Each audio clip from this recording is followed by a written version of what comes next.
Good morning बच्चों। हम हैं स्टडी विद शैलेंद्र और हम बात कर रहे हैं आर.एस. अग्रवाल के मैथ सॉल्यूशंस की। इस वीडियो के अंदर हम डिस्कस करने वाले हैं रेशियो एंड प्रपोर्शन के क्वेश्चन नंबर 136 टू 140। तो चलिए देख लेते हैं। ये हमारा इस वीडियो का पहला क्वेश्चन है। क्वेश्चन है कि दो छात्रों की आयु का अनुपात 3:2 है। इनमें से एक दूसरे से 5 वर्ष बड़ा है। छोटे छात्र की आयु कितनी है?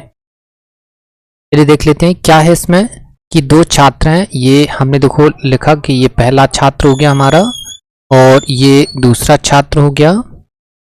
इनकी आयु का अनुपात गिवन है, तो ये आयु लिखी हमने और इसका अनुपात क्या लिखा है? इसका अनुपात लिखा है 3:2। क्या बोला उसने कि एक छात्र जो है वो दूसरे से कितना वर्ष बड़ा है? 5 वर्ष बड़ा है। जरा यहाँ देखिए, यहाँ कितना बड़ा है? यहाँ देखो छात्र सिर्फ 1 यूनिट बड़ा है, तो यहाँ 1 यूनिट बड़ा है और सवाल के हिसाब से 5 वर्ष बड़ा है, तो 1 यूनिट बराबर हो गया 5। हमको बताना है छोटे छात्र की आयु। छोटे छात्र की आयु कितनी है? 2 यूनिट, तो 2 यूनिट की वैल्यू हो जाएगी 5 × 2, मतलब कितना हो जाएगा? 10 वर्ष।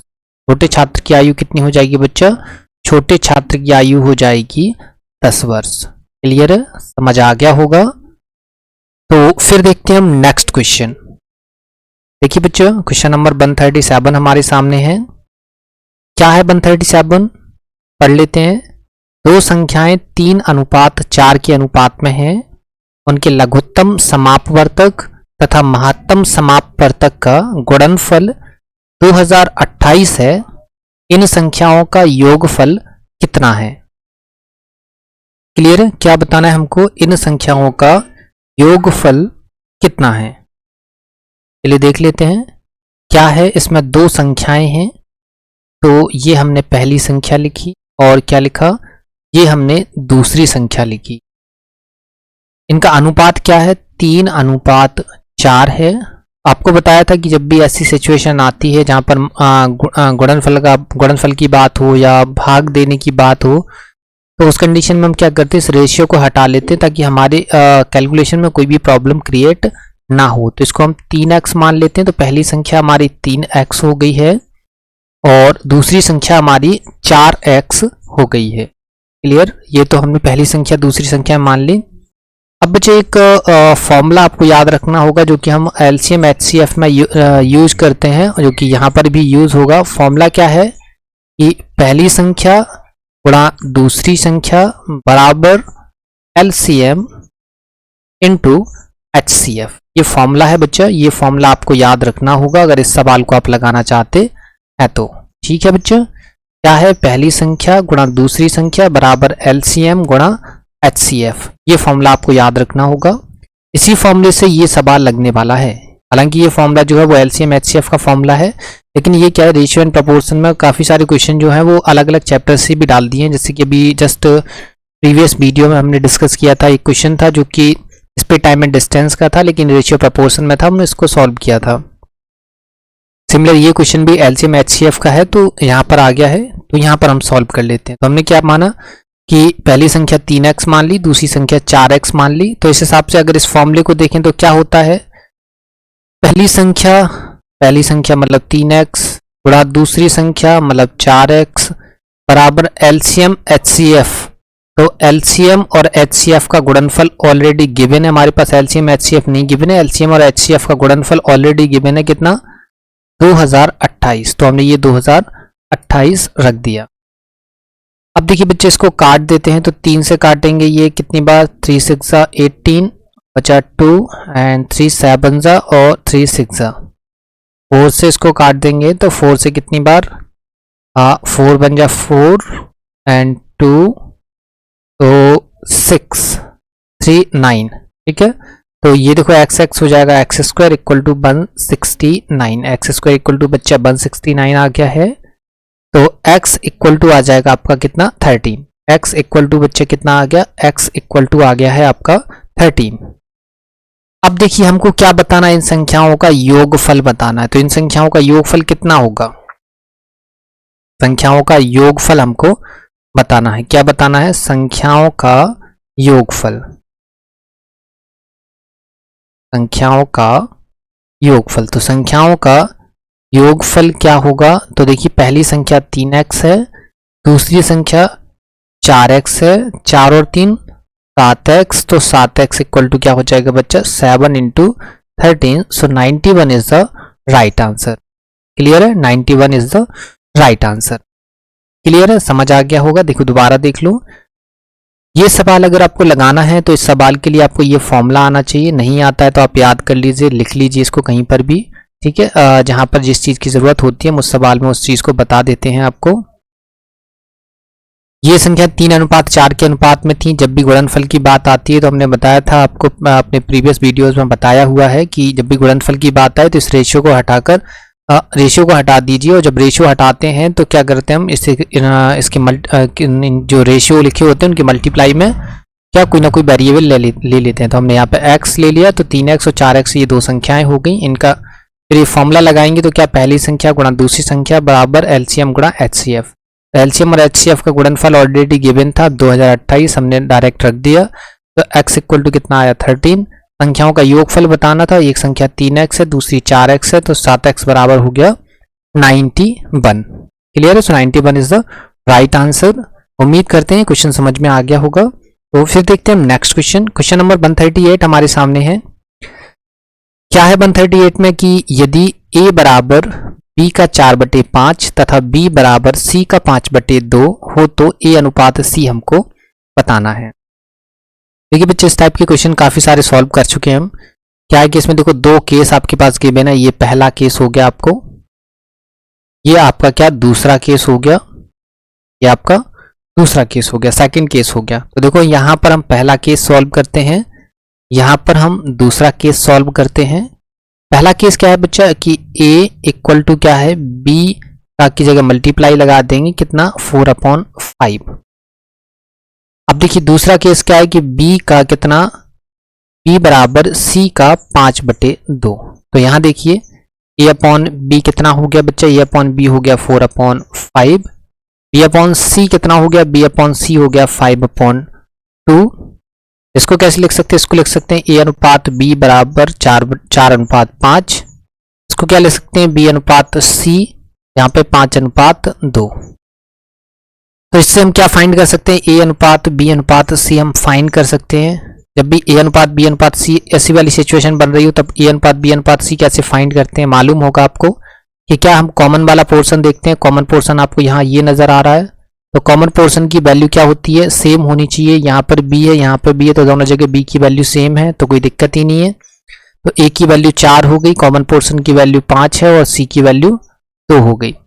तो हमको a अनुपात b अनुपात c हमने फाइंड तो कर लिया, लेकिन एक्चुअल में सवाल में ये नहीं पूछा गया है कि आप a अनुपात b अनुपात c हमको बताइए। सवाल में क्या पूछा गया है, सवाल में पूछा गया है कि a अनुपात c कितना होगा, a अनुपात c कितना होगा। तो a की वैल्यू है बच्चा 4 और c की वैल्यू है 2, 2 1 जा 2, 2 2 जा 4। सो a अनुपात c कितना आ गया बच्चा, a अनुपात c आ गया 2:1।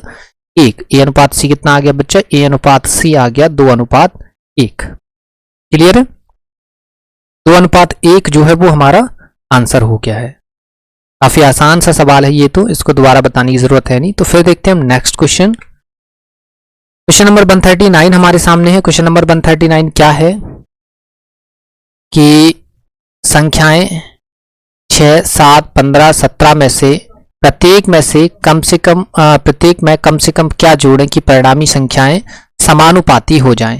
ये तो देखो प्रपोर्शन है, तो ये तो हम आपको ऑलरेडी कई बार डिस्कस कर चुके हैं। इस टाइप के सवाल को क्या करते हैं, जोड़ने की बात है ना, समानुपाती करना है, तो क्या करेंगे हम लिखेंगे, मान लिया कि इसमें क्या कम से कम क्या जोड़े, तो हमने मान लिया कि कम से कम x एक ऐसा नंबर है जिसको हम क्या करेंगे, जोड़ेंगे। x को जोड़ेंगे तो लिखेंगे देखो 6 + x अपॉन 7 + x।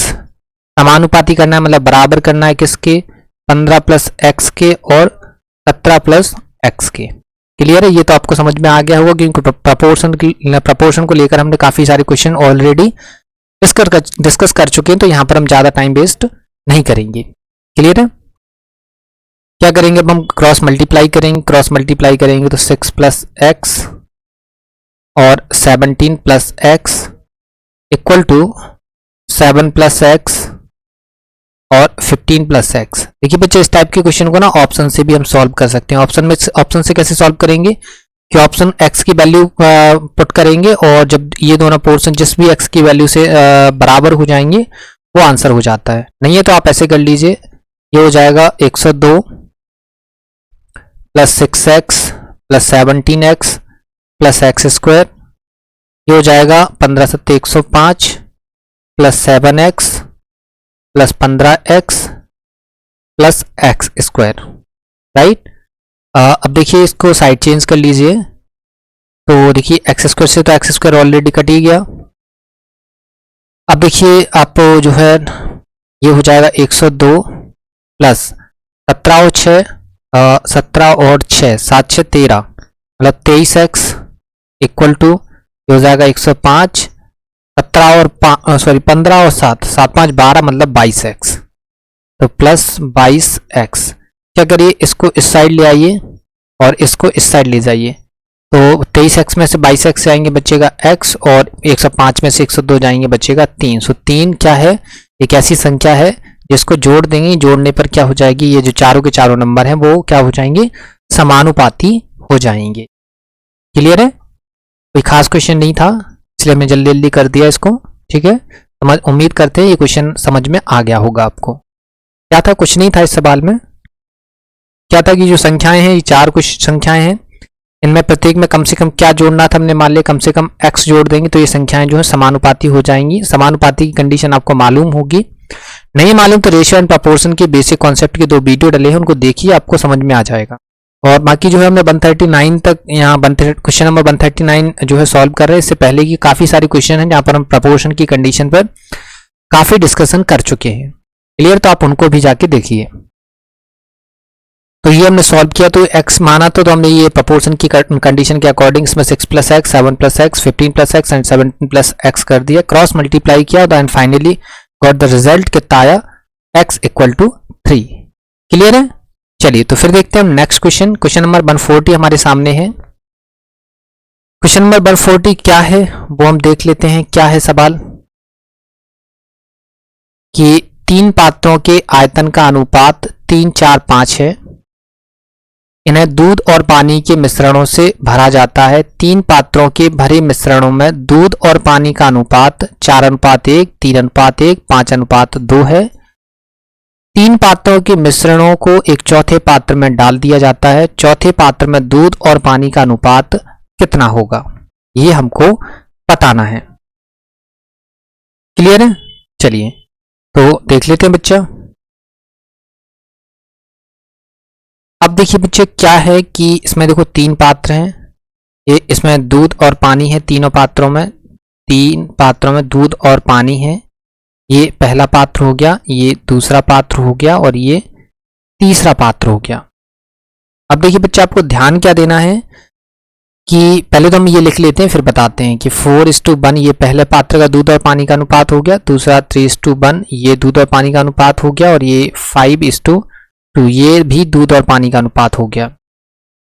अब आपको बताया था मिक्सचर वाली कंडीशन क्या कहती है बच्चा कि मिक्सचर वाली कंडीशन में जो रेशियो होते हैं उनका सम जो है वो सेम होना चाहिए। यहाँ पे देखते हैं, यहाँ पे 5 यूनिट है, यहाँ पर 4 यूनिट है, यहाँ पर 7 यूनिट है। तो क्या सेम है? नहीं है। जब तक सेम नहीं होगा तब तक हम प्रोसेस को आगे नहीं बढ़ा सकते। तो सेम कैसे बनाते हैं हम, इन सब का एलसीएम लेंगे। एलसीएम कितना आएगा, एलसीएम आएगा, कुछ नहीं समझ में आ रहा तो 5 × 4 × 7, ये तो समझ में आता है कि ये एलसीएम आ जाएगा। यहाँ पे 5 लिखा है, 5 लिखा है तो 4 × 7 की भरपाई करनी है, मतलब 28 का मल्टीप्लाई करना है। यहाँ 4 है तो अपन 35 का मल्टीप्लाई कर देंगे। यहाँ 7 है तो 5 के 20 का मल्टीप्लाई कर देंगे। तो अब देखते हैं नया रेशियो क्या बनता है।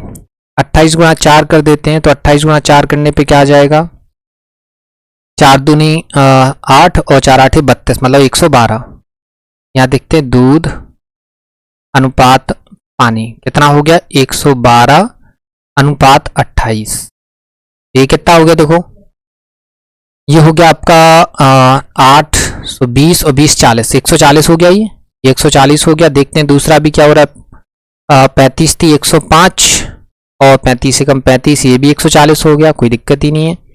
20 500 और 20 दूनी 40। देखो सारे के सारे अब 140 हो गया, सभी का सम सेम हो गया है। जब सबका सम सेम हो गया है तो फिर आगे बढ़ा देते हैं। अब आगे देखिए, अब इस सवाल में एक थोड़ा सा चेंज है। क्या है कि इन सवालों इस सवाल में जो ये पहला पात्र है, ये जो दूसरा पात्र है और ये जो तीसरा पात्र है, इन तीनों के आयतनों का अनुपात भी लिखा है। तो इसका अनुपात कितना है 3, तो 3 का गुणा कर दीजिए। इसका आयतन कितना है 4, तो इसका 4 का गुणा कर दीजिए। इसका आयतन कितना है 5, तो 5 का मल्टीप्लाई कर दीजिए।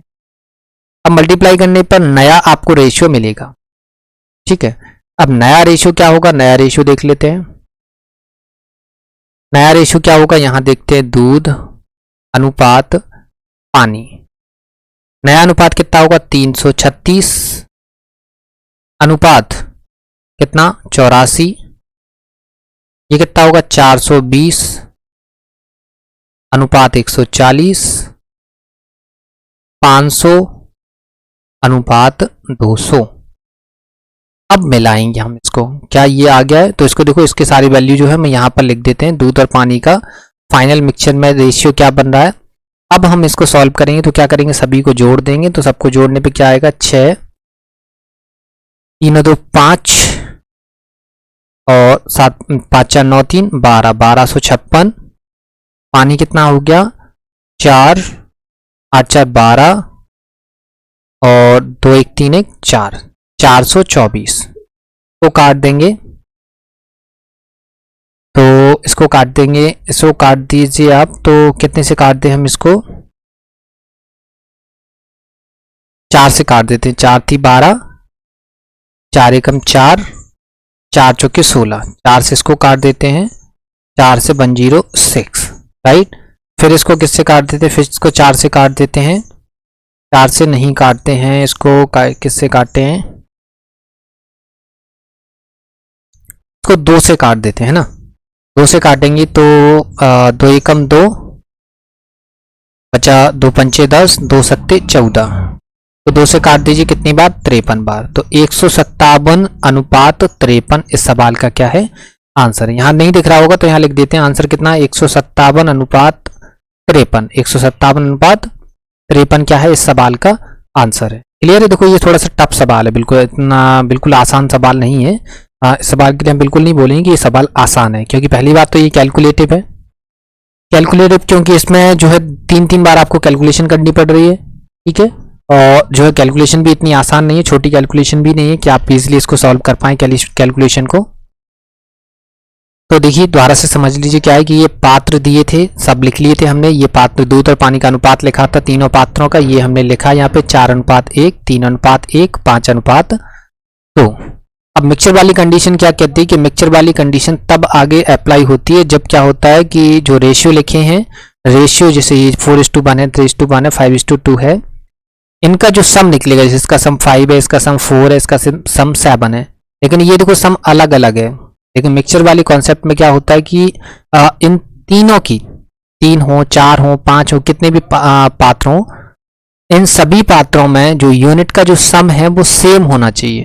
यहाँ पर सेम है क्या, नहीं है। देखो यहाँ 5 है, यहाँ 4 है, यहाँ 7 है, नहीं है सेम, तो सेम बनाते हैं। सेम बनाने के लिए आप कुछ भी लॉजिक लगा सकते हैं। हमने लॉजिक क्या लगाया कि 5 4 7 का एलसीएम लिया, तो हमने 5 4 7 मल्टीप्लाई में रख दिया। फिर जिसकी कमी थी उसकी भरपाई कर दी। यहाँ देखो ऑलरेडी 5 था तो 4 × 7 नहीं था, तो हमने 28 का मल्टीप्लाई कर दिया, यहाँ 35 का कर दिया, और सिमिलर यहाँ भी हमने 20 का कर दिया। तब देखिए हमने मल्टीप्लाई करने के बाद हमको देखो 112 और 28 मिला, 105 और 35 मिला, 100 और 40 मिला। तो ये देखिए 112 और 28 140 होता है, 105 और 35 140 होता है, 100 और 40 140 होता है। अब देखो सभी को सम करने पर जो हमको यूनिट मिल रही है ना, सभी रेशियोज को सम करने पर जो फर्स्ट वाला है, फर्स्ट पहला पात्र है, उसके दोनों रेशियो को जो है हम सम कर रहे हैं, 140 मिल रहा है, दूसरे वाले पे भी 140 मिल रहा है, तीसरे पे भी 140 मिल रहा है। तो क्या हो रहा है कि इन तीनों की जो सम करने पर यूनिट मिल रही है हमको, वो सभी जगह सेम मिल रही है। सेम मिल रही तो अब हम आगे चल सकते हैं। वैसे क्या इस सवाल को हम यहाँ पर भी खत्म कर सकते थे, लेकिन एक सवाल में बस इस सवाल में एक छोटा सा पॉइंट आ गया, तो जिस वजह से एक सवाल को थोड़ा सा और आगे बढ़ाना पड़ा। वो क्या था कि इसमें लिखा है कि इन तीनों पात्रों का आयतन 3:4:5 है। ये वाला पॉइंट अगर नहीं होता इसमें तो ये सवाल जो है यहीं पर खत्म हो जाता, बस यहीं इसको जोड़ते, यहाँ इसको जोड़ते और सवाल खत्म हो जाता। लेकिन इसमें एक पॉइंट आ गया है तो इस पॉइंट का भी यूज करना है। तो इसका क्या करते हैं कि ये जो पात्र आ गए हैं, अब इसमें जो है पहले वाले पात्र का आयतन 3 है तो 3 का गुणा कर दिया, दूसरे का 4 है तो 4 का गुणा कर दिया, और तीसरे का 5 है तो 5 का गुणा कर दिया। तो इसके बाद नया रेशियो फिर हमारे पास सामने आ गया है। नया रेशियो सामने आते ही आप देखो इसका 336, 84, 420, 140, 500 और 200 आ गया है। अब इधर वाले रेशियो को जोड़ेंगे तो दूध का अनुपात मिलेगा, इधर वाले रेशियो को जोड़ेंगे तो हमें पानी का अनुपात मिलेगा। तो कितना आया दूध और पानी का अनुपात? 1256:424। इसको हमने 4 से काटा तो 314 मिला, इसको काटा तो 106 आया, इसको फिर से 4 से डिवाइड दिया तो 157 आया, और इसको 2 से डिवाइड दिया 157 आया, इसको 2 से डिवाइड दिया 53 आया। तो इसका आंसर क्या है? दूध और पानी का अनुपात क्या निकल के आया? 157:53। कब? जब तीनों पात्रों को मिलाया और चौथे पात्र में डाला। कब डाला? जब 3 पात्रों का आयतन क्या था? 3:4:5 था। क्लियर है बच्चे? उम्मीद करते हैं ये सवाल समझ में आ गया होगा। इतना आसान सवाल नहीं है, थोड़ा सा बिल्कुल टफ सवाल है। टफ आप बोल सकते हैं इस सवाल को, थोड़ा कैलकुलेटिव भी बोल सकते हैं। तो इस सवाल को 2 से 3 बार देखिए, आपको समझ में आ जाएगा, क्योंकि आपने मिक्सचर की प्रॉपर्टी अगर सही से समझी है, हमने आपको जो पहले आपको मिक्सचर की प्रॉपर्टी बताई है प्रीवियस क्वेश्चंस में, आपने अगर वो प्रॉपर्टी समझी है तो बिल्कुल आप इस सवाल को लगा पाएंगे और बिल्कुल भी आपको समझ में आ गया होगा, दोबारा समझाने की जरूरत पड़ेगी भी नहीं। क्या होता है बच्चे कि जब आप फर्स्ट टाइम किसी चीज़ को पढ़ते हैं तो बिल्कुल आपको जो है नई चीज़ को पढ़ते हैं तो आपको थोड़ा सा समझ में नहीं आता है, क्योंकि आप किसी दूसरे मेथड से अब तक सवाल लगाते आए हैं, या बिल्कुल भी इस सवाल को नहीं समझ में आया है, नहीं पढ़ा है आपने, तो बिल्कुल आपको थोड़ा सा टफ लगेगा। बाकी अगर आपने मिक्सचर की प्रॉपर्टी हमसे पहले पढ़ी है, इस RS अग्रवाल की जो सॉल्यूशन चल रहे हैं उसमें प्रीवियस वीडियोस में जो है मिक्सचर के क्वेश्चन आए हुए हैं, तो हमने वहां पर मिक्सचर की प्रॉपर्टी ऑलरेडी डिस्कस करी हुई, तो वहां भी देखिए, फिर इसको देखिए तो आपको समझ में आ जाएगा। क्लियर बच्चे? चलिए, और बच्चे याद रखिए हमारा इस वीडियो के डिस्क्रिप्शन में आपको टेलीग्राम चैनल की लिंक मिलेगी, आप वहां से जाकर टेलीग्राम चैनल को जो है ज्वाइन कर पाएंगे। यहाँ पर हम अपने सभी सेशंस की PDF आपको प्रोवाइड करवाते हैं, आप इन्हें ईजिली यहाँ से एक्सेस कर पाएंगे।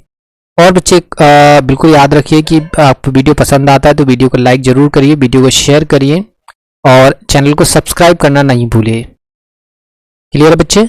तो मिलते हैं आपसे नेक्स्ट वीडियो में, तब तक के लिए धन्यवाद।